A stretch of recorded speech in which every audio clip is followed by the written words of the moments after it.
And welcome to arrive online classes. This is Praveen here.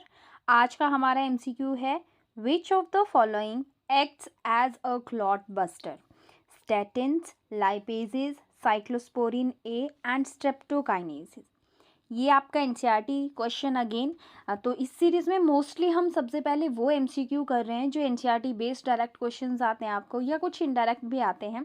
NCERT based हम पहले cover कर रहे हैं क्योंकि कोई भी आपका एग्ज़ाम है, चाहे टेट, टीजीटी, नीट, पीजीटी, जो बायोलॉजी जिसमें +1 2 का आता है उसमें एनसीईआरटी अब भर भर के पूछ रहे हैं। बहुत ज़्यादा एनसीईआरटी पूछी जा रही है और कोई एग्ज़ाम तो ऐसे हैं कि जिनमें 100% एनसीईआरटी ही होता है।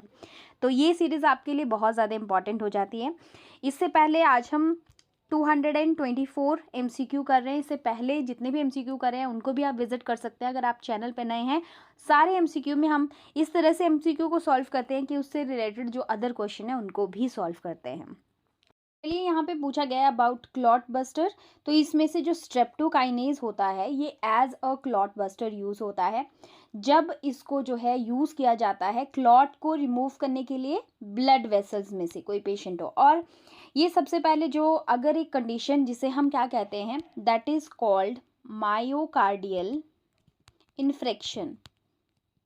इस कंडीशन में क्लॉटिंग होना धीरे धीरे शुरू होता है जिससे ब्लड फ्लो डिक्रीज हो जाता है, या कभी कभी कम्प्लीटली जो है क्लॉट की वजह से ब्लड फ्लो रुक जाता है। ऐसी कंडीशन बाद में हार्ट अटैक जो है उसकी वजह से आ जाता है। तो इस चीज़ को अवॉइड करने के लिए इस एंजाइम का यूज़ किया जाता है, स्ट्रेप्टोकाइनेज। और ये हमें एक बैक्टीरिया से मिलता है। बैक्टीरिया का नाम भी आपको याद रखना है, that is called Streptococcus. Streptococcus. Next है आपके पास यहाँ पे स्टैटिन्स लिखा हुआ है।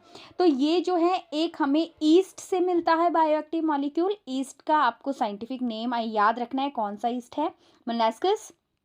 और स्पीशीज है इसकी परप्यूरिस, इससे हमें मिलता है। और ये किस चीज़ के लिए यूज़ होता है? ये यूज़ होता है ब्लड कोलेस्ट्रॉल लेवल को लो करने के लिए। ब्लड कोलेस्ट्रॉल लोअरिंग एजेंट हम इसे कहते हैं।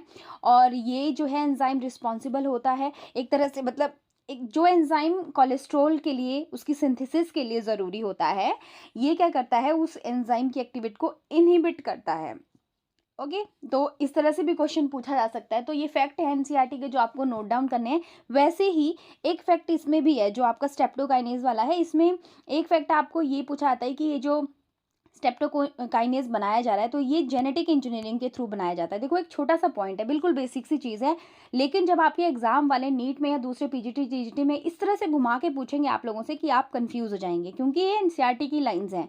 ओके, अब लाइपेजेस की बात करें अगर हम यहाँ पे, तो लाइपेजेस जो है ये यूज़ होते हैं, जो आपके डिटर्जेंट्स होते हैं उनके अंदर यूज़ होते हैं। क्यों यूज़ होते हैं ये? रिमूव करने के लिए जो ऑयली स्टेन होते हैं लॉन्ड्री में यूज़ किया जाता है। अगला है आपके पास, दैट इज़ साइक्लोस्पोरिन ए। ये एक ऐसा बायोएक्टिव मॉलिक्यूल है जिसका यूज़ किया जाता है ऑर्गन ट्रांसप्लांटेशन के दौरान में। ये हमारे इम्यून सिस्टम को क्या कर देता है, स्प्रेस कर देता है, इसलिए इसको कहते हैं हम इम्यूनोस्प्रेसिव एजेंट। इम्यून सिस्टम को सप्रेस कर देता है जिससे उसकी एक्टिविटी बिल्कुल लो हो जाती है, ताकि जब ऑर्गन ट्रांसप्लांटेशन एक पर्सन से दूसरे पर्सन में किया जाता है तो उस पर्सन का इम्यून सिस्टम उस ऑर्गन को एक्सेप्ट कर ले, उसकी बॉडी एक्सेप्ट कर ले, इसलिए। तो ये भी इम्पॉर्टेंट है। और यहाँ पे ये ज़्यादा इम्पॉर्टेंट है क्वेश्चन कि साइक्लोस्पोरिन ए हमें कहाँ से मिलता है? तो आपको याद रखना है एक फंगस से मिलता है जिसका क्या नाम है, नोट कर लेंगे ये भी, that is trichoderma and species is polysporum. Very important question. ठीक है जी, तो ये हमने चारों ऑप्शन डिस्कस कर ली, वेरी इंपॉर्टेंट। लास्ट क्वेश्चन जो हमने किया था स्टूडेंट वो भी हमारा इसी से था, ठीक है। और नेक्स्ट क्वेश्चन हम इसी चैप्टर के क्वेश्चन कुछ बहुत इंपॉर्टेंट जो कि हमारा एनसीईआरटी का माइक्रोब्स इन ह्यूमन वेलफेयर है, वहाँ से हम क्वेश्चन करने वाले हैं। आगे मैं आपको अब जैसे, क्योंकि आपको ऐसे स्टेटमेंट वाले क्वेश्चन भी आते हैं जिसमें बड़ी बड़ी स्टेटमेंट्स दे के रखी होंगी, उनमें से आपको जो है सही ऑप्शन चूज़ करना है। तो ऐसे क्वेश्चन प्रैक्टिस भी मैं आपको करवाने वाली हूँ अपकमिंग एमसीक्यू में। आज के लिए इतना ही, हम मिलते हैं अगले एमसीक्यू में। Thank you so much for watching. Have a nice time and take care.